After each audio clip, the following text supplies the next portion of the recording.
بسم اللہ الرحمن الرحیم، اللہم صلی علی سیدنا محمد وعلی آلہ وصحبہ سیدنا محمد۔ میرا نام ڈاکٹر محمد اسد ضیائی ہے اور ہم ڈسکس کر رہے ہیں شجرہ نسب بنی سعد۔ شجرہ نسب جسے پیڈیگری بھی کہا جاتا ہے، اس کی اصل میں دو امپورٹنس ہوتی ہیں، ایک بایولوجیکل اور ایک social and religious. Biological importance کیا کہ پیڈیگری معلوم ہونے کے کیا فوائد ہیں بایولوجیکلی، کہ یہ ایک ڈائگنوسٹک ٹول کے طور پہ استعمال ہوتا ہے اور جینیٹک ڈیزیزز کے بارے میں اس سے ہمیں انفارمیشن ملتی ہے اور ڈیزیز سرویلنس کے بارے میں ہم اس سے معلومات حاصل کر سکتے ہیں۔ کیسے کہ آپ نے دیکھا ہوگا کہ بہت ساری بیماریاں ہوتی ہیں جو خاندانی یا موروثی چل رہی ہوتی ہیں، جیسے ڈائبٹیز ہوتی ہے، ہیموفیلیا ہوتی ہے، تھیلیسیمیا ہوتی ہے، اس طریقے سے بہت ساری بیماریاں ہیں۔ تو اگر ہمارے خاندان میں ہمیں یہ پتہ ہو کہ کیا بیماری ہمارے آباء و اجداد کو تھی، تو ہم اس بیماری کو کنٹرول کر سکتے ہیں، اس کے لیے اپنا دماغ بنا سکتے ہیں کہ جو ہے ہمیں یہ بیماری بعد میں آنے والے وقتوں میں ہو سکتی ہے، تو ہم اس کو دیکھتے ہوئے اس کی پریکاشنز لے سکتے ہیں۔ تو یہ اس کی پیڈیگری کی بایولوجیکل امپورٹنس ہے۔ سوشل اینڈ ریلیجیس امپورٹنس پیڈیگری کی کیا ہے کہ اس سے ہمیں کیا پتہ چلتا ہے کہ کیا ہماری مورل ویلیوز ہیں۔ ہمارا ایک خاندان عربی خاندان سے ہے، بنی سعد، تو ہمیں اس سے یہ پتہ چلے گی کہ ہماری مورل ویلیوز عربوں والی ہیں۔ پھر کریڈیبلٹی، آپ نے ایک حدیث کا مفہوم سنا ہوگا کہ جب بھی آپ شادی کریں تو آپ سامنے والے میں چار چیزیں دیکھیں: اس کی صورت، اس کی سیرت، اس کا حسب نسب اور اس کا مالی بیک گراؤنڈ۔ تو اس کے اندر ایک بہت بڑا ہاتھ جو ہے، بہت بڑا امپورٹنس کریڈیبلٹی کا یعنی خاندان کا ہے۔ تو اگر آپ کو یہ پتہ چلے کہ میرا خاندان کیا ہے پیچھے سے، تو آپ کی کریڈیبلٹی میں اضافہ ہو جاتا ہے کہ جیسے ہمارا بنی سعد سے خاندان لگتا ہے، حضرت سعد بن ابی وقاص سے، تو یہ ایک ہمارے لیے بہت بڑی کریڈیبلٹی ہو جاتی ہے کہ یہ ایک اچھے خاندان سے تعلق رکھتے ہیں۔ پھر سیلف موٹیویشن، سیلف موٹیویشن آپ کو کیسے ملتا ہے کہ جب آپ کو یہ پتہ چلتا ہے کہ میرے خاندان میں اتنے بڑے بڑے لوگ گزرے ہیں، صحابی جو کہ عشرہ مبشرہ میں تھے وہ گزرے ہیں، تو اس سے آپ کو ایک بہت موٹیویشن ملتی ہے کہ کس طرح ہمارے خاندان کے لوگ آگے بڑھے، اور میں اگر کسی لیول پہ پھنس گیا ہوں تو اس سے مجھے ایک موٹیویشن لیول میرا ہائی ہو جاتا ہے کہ کوئی مسئلہ نہیں، اس سے مجھے آگے بڑھنا ہے۔ تو یہ ایک بہت بڑا ہاتھ ہوتا ہے سیلف موٹیویشن کا۔ پھر سیلف اسسمنٹ، کہ اگر آپ کسی جگہ غلط جا رہے ہوں تو آپ کو اپنے آپ کو اسس کرنے کا موقع ملتا ہے کہ میرے خاندان کے لوگ جو ہیں وہ کس مقام پہ ہیں اور میں کس مقام پہ جا رہا ہوں، میں ابھی کس مقام پہ ہوں اور مجھے آگے کس جگہ جانا ہے۔ تو یہ ایک سیلف اسسمنٹ بہت بڑی چیز ہوتی ہے، اور یہ دو بہت بڑے پیڈیگری کی امپورٹنس ہیں۔ اب ہم آتے ہیں شجرہ نسب پر کہ شجرہ نسب ہمارا کہاں سے ہے۔ تو ہر بنی نوع انسان کا شجرہ نسب حضرت آدم علیہ السلام سے چل رہا ہے، اور ایک یہ ہمارے لیے بہت قابل فخر بات ہے کہ ہمیں اپنا شجرہ نسب حضرت آدم علیہ السلام سے لے کر آج تک پتہ ہے۔ تو حضرت آدم علیہ السلام 10 محرم والے دن دنیا میں تشریف لائے، اور حضور اکرم صلی اللہ علیہ وسلم کی پیدائش سے 6118 برس پہلے بہشت سے دنیا میں آئے، اور سرندیپ کا مکان جو کہ اب سری لنکا میں ہے، جس کو سری لنکا کہا جاتا ہے، وہاں اس مقام پر آپ تشریف لائیں۔ آپ کی خاص اولادیں 20 بیٹے اور 21 بیٹیاں ہیں، ان سے آپ کی حیات میں ہی 40,000 آدمی دنیا میں ہو گئے، اور آپ کی وفات 1000 سال کی عمر میں ہوئی۔ پھر حضرت آدم علیہ السلام کے بعد حضرت شیس علیہ السلام آپ کے نائب بنے، پھر حضرت شیس علیہ السلام کے بعد حضرت انوش بن شیس، پھر ان سے لے کے حضرت ادریس بن یردی، جو حضرت ادریس علیہ السلام جن کو چوتھے آسمان پر اٹھایا گیا تھا، یہ حضرت ادریس علیہ السلام آئے۔ پھر حضرت ادریس علیہ السلام کے بعد حضرت نوح علیہ السلام نبی ہوئے کہ جن کے اس میں طوفان نوح آیا اور تمام جو ہے وہ بہہ گئیں، اور اس کے بعد جو نسل چلی انسان کی وہ حضرت نوح علیہ السلام سے چلی۔ پھر حضرت نوح علیہ السلام کے بعد حضرت نوح کے 4 بیٹے تھے، جن میں سام بن نوح اس خطہ ارض پہ آئے جن سے عربی نسل چلی ہے۔ پھر حضرت ابراہیم تک ان کا سلسلہ شجرہ نسب جاتا ہے۔ پھر حضرت ابراہیم علیہ السلام جنہیں ابو الانبیاء بھی کہا جاتا ہے، ان کے حضرت ابراہیم علیہ السلام کے بعد تمام انبیاء جو آئے وہ حضرت ابراہیم کی نسل سے آئے۔ تو حضرت ابراہیم کے بعد حضرت اسماعیل علیہ السلام جو ہیں وہ ایک طرح سے فادر آف دی عربس کہلاتے ہیں. تو حضرت اسماعیل علیہ السلام کے بعد اور بہت سارے جو ہیں وہ تشریف لائے ہمارے آباء و اجداد. اور ان کے بعد جو قابل ذکر ہیں کہ نظر بن کنانہ جنہیں قریش کا نام دیا جاتا ہے، ان سے آگے قریش بنے. پھر فہر بن مالک جو ہیں وہ آئے. ان کے بعد جو ہے یہ شجر نسب ہم جو آپ کو دکھا رہے ہیں یہاں پہ، یہ حضرت سعد بن ابی وقاص تک آتا ہے اور قریش سے ہوتا ہوا. تو حضرت زہرہ بن کلاب ادھر آئے، ادھر تک ہمارا شجرہ آ جاتا ہے. یہ ایک بہت بڑا شجرہ ہے. حضرت زہرہ بن کلاب کے بعد حضرت وہب بن عبد مناف.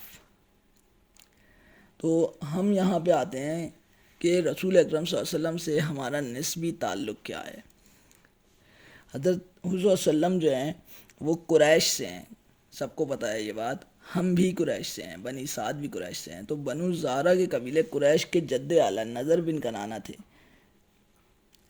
اور ان کے پوتے فہر، ان کو قریش کہا گیا، وہ قریش کی نسل سے تھے. فہر کے 3 بیٹے تھے، محارب، حارث، غالب. بنو زہرہ غالب کی اولاد سے تھے، اور رسول اکرم صلی اللہ علیہ وسلم کا خاندان بنو ہاشم بھی انہی غالب کی نسل سے تھا. حضرت سعد رضی اللہ عنہ کا سلسلہ نسب 5ویں پشت میں کلاب پر رسول اکرم صلی اللہ علیہ وسلم کے نسب سے مل جاتا ہے.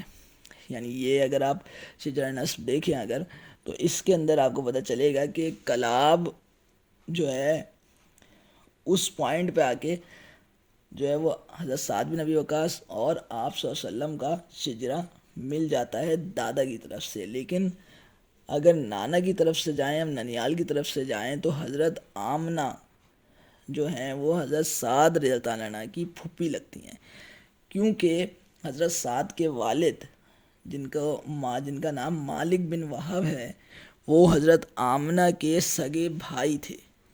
تو ننیال کی طرف سے بہت قریبی رشتہ آپ صلی اللہ علیہ وسلم سے حضرت سعد بن ابی وقاص کا ملتا ہے. پھر اب حضرت سعد بن ابی وقاص کی سیرت کے بارے میں اگر ہم بات کریں تو حضرت سعد بن ابی وقاص نبی اکرم صلی اللہ علیہ وسلم کے قریب ترین صحابی جو تھے ان میں سے ایک تھے. بڑے مشہور صحابی گزرے ہیں اور بہت بڑے سپہ سالار، جنہوں نے عراق اور فارس کو فتح کیا. 19 سال کی کم عمری میں ہی اسلام قبول کر لیا تھا، اور وہ ان 10 صحابیوں میں سے تھے جنہیں ایک ساتھ جنت کی بشارت آپ صلی اللہ علیہ وسلم نے فرمائی، یعنی عشرہ مبشرہ. آپ 590 تا 595 عیسوی کے درمیان میں پیدا ہوئے. اس میں تھوڑا اختلاف ہے راویوں کا، لیکن آپ تیر بنانے کے فن میں بہت ماہر تھے. آپ رضی اللہ عنہ وہ پہلے شخص ہیں جنہوں نے اسلام کی طرف سے سب سے پہلا تیر کافروں پر چلایا. انہوں نے سب سے پہلے اسلام میں نبی صلی اللہ علیہ وسلم کی حفاظت کرتے ہوئے تیر پھینکا، اور غزوہ احد میں نبی اکرم صلی اللہ علیہ وسلم نے حضرت سعد بن ابی وقاص کو ایسے کلمات ادا کیے آپ کے لیے، آپ کی شان میں، کہ بہت ہی کم افراد کے لیے آپ صلی اللہ علیہ وسلم نے وہ الفاظ بیان فرمائے ہیں کہ آپ صلی اللہ علیہ وسلم نے فرمایا کہ پھینکو اے سعد، تیر پھینکو. میں مفہوم بیان کر رہا ہوں، اے سعد تیر پھینکو، میرے ماں باپ تم پر قربان. سبحان اللہ. تو یہ ہمارے حضرت سعد بن ابی وقاص کے کچھ فضائل تھے. اب آگے سلسلہ جو چلتا ہے وہ حضرت سعد بن ابی وقاص سے ان کے بیٹے آتے ہیں. آپ رضی اللہ عنہ کے 4 بیٹے تھے، رحمت اللہ، عبد الرحمن، عبداللہ اور عمر. ہماری نسل جو چلتی ہے وہ رحمت اللہ بن سعد سے چلتی ہے. ہم آگے بڑھتے بڑھتے آتے ہیں محمد طاہر، محمد طیب بن شیخ محمود. یہ 2 بھائی ہیں جو فادر آف بنی سعد ان انڈیا ہیں، یعنی بر صغیر پاک و ہند میں جو بنی سعد تشریف لائے وہ محمد طاہر اور محمد طیب، یہ 2 بھائی تھے. اور اگر میں اپنی جنریشن والوں کے حساب سے حساب لگاؤں تو 14 جنریشن بیک، میری جنریشن سے 14 جنریشن بیک ہمارے آباء و اجداد بر صغیر پاک و ہند میں تشریف لائے تھے. یہ میں نے ایک چھوٹا سا اپنا صرف سمجھانے کے لیے بنایا ہے کہ اگر میری جنریشن سے پیچھے جا رہے ہیں تو کس طریقے سے محمد طاہر بن شیخ محمود پہ ہم پہنچیں گے. اب ہسٹری آف بنی سعد ان انڈین سب کانٹیننٹ کے ہمارے جو آباء و اجداد یہاں پہ تشریف لائے تو انہوں نے کیا کارنامہ سر انجام دیے. حضرت محمد طاہر اور محمد طیب دونوں بھائی لشکر کے سردار تھے، اور سید حسین بھی ایک لشکر کے سردار تھے. وہ لشکر کے ساتھ یہ لوگ بخارے پہنچے تو وہاں مجاہدین جمع ہو رہے تھے. وہاں سے مجاہدین کے ساتھ یہ شامل ہوئے اور یہ سب لوگ تارا گڑھ تشریف لے آئے. وہاں پہ سلطان علاؤ الدین غوری بھی تشریف لے آئے اور فاتح لشکر کے ساتھ شامل ہو گئے. تیر اندازی سے ان کی، یعنی محمد طاہر کی تیر اندازی اور محمد طیب کی تیر اندازی سے سلطان علاؤ الدین اتنے متاثر ہوئے کہ وہ ان کے شاگرد ہو گئے اور تیر اندازی کے ساتھ عربی بھی سیکھتے رہے. اور وہاں سے یہ سب لوگ دہلی تشریف لائے. اس زمانے میں پرتھوی راج چوہان دہلی کا حاکم تھا، اس کو انہوں نے شکست دی اور پھر سب لوگ قطب صاحب تشریف لے آئے اور گاؤں کا نام مہر ولی رکھا اور یہیں آباد ہو گئے. اسی جگہ سے آپس میں شادیاں کرنے کا سلسلہ شروع ہوا اور برادری کی بنیاد پڑی. کچھ عرصے بعد یہ لوگ علاقہ نو مسلم میں جانے شروع ہوئے، مثلا میرٹھ، دیوبند، سہارنپور، مراد آباد، بنگلور وغیرہ وغیرہ. وہاں تبلیغ دین بھی جاری رہی اور نو مسلموں کو تیر بنانا بھی سکھایا، لیکن برادری میں شامل نہیں کیا ان لوگوں کو. یہ لوگ تیر گر کہلاتے ہیں. برادری کے افراد نے تیر سازی اور کمان گری کا پیشہ اختیار کیا، اسی لیے کمان گر کہلاتے ہیں. یعنی کہ ہمارے آباء و اجداد جو تھے وہ اسلحہ ساز تھے اگر ہم اس سائنس میں دیکھیں تو. یہ امر بھی قابل ذکر ہے کہ پرتھوی راج کے 2 بیٹے حضرت شیخ محمد طاہر کے ہاتھ پر مشرف با اسلام ہوئے. تو یہ ایک فخر کی بات ہے کہ ہمارے آباء و اجداد کے ہاتھوں پر ایک بڑے سلطان پرتھوی راج کے بیٹے مشرف با اسلام ہوئے، اور انہوں نے ان سے درخواست کی کہ آپ ہم کو اپنے ساتھ رکھیں. پھر وہاں سے جو ہے وہ مختلف علاقوں میں، مطلب فیروز آباد، ریواڑی وغیرہ اور ہندوستان کے الگ الگ علاقوں میں بڑھ گئے اور الگ الگ جگہوں پہ چلے گئے. اب ہسٹری آف کمپائلیشن، شجرہ کمپائلیشن کیا ہے کہ شیخ محمد طاہر عربی اور بلخی مشہور ہیں. ہندوستان آنے کے بعد واپس نہیں گئے اور وہیں آباد ہو گئے، اور اس کے بعد انہوں نے قطب صاحب میں قیام کیا اور سلطان علاؤ الدین غوری بھی آئے. اس وقت ہمارا پہلا شجرہ 485 ہجری میں بننا اسٹارٹ ہوا.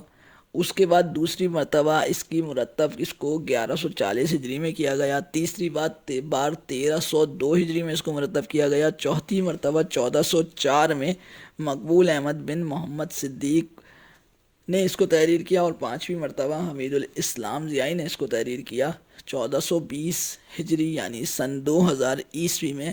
اور اب اس کو ضیائی فاؤنڈیشن میں محمد عمیر ضیائی اس کو ڈیجیٹلائز کر رہے ہیں. شیخ محمد طیب جو دوسرے بھائی تشریف لائے تھے شیخ محمد طاہر کے ساتھ، ان کے بارے میں ہسٹری نہیں ملتی ہمیں کہ ان کی جو اولاد تھیں وہ کہاں گئی. تو ہم جو ہیں وہ محمد طاہر کی اولادوں میں سے پھر آگے بڑھتے ہیں کہ محمد طاہر جو ہیں وہ ہمارے جد امجد تھے بنی سعد کے، انڈیا کے اندر.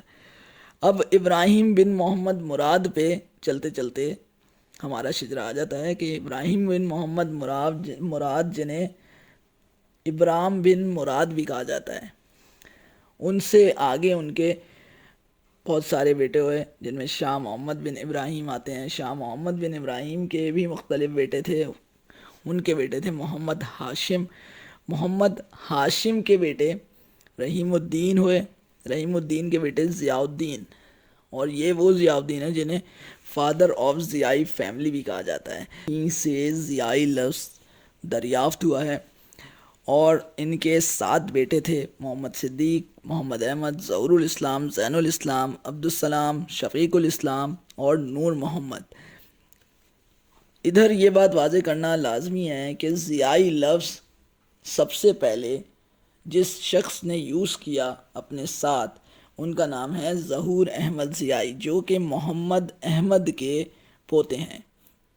تو ضیائی کو سب سے پہلے انیشیٹ کرنے والے محمد احمد کے پوتے اور فدا احمد ضیائی کے بیٹے ظہور احمد ضیائی صاحب ہیں.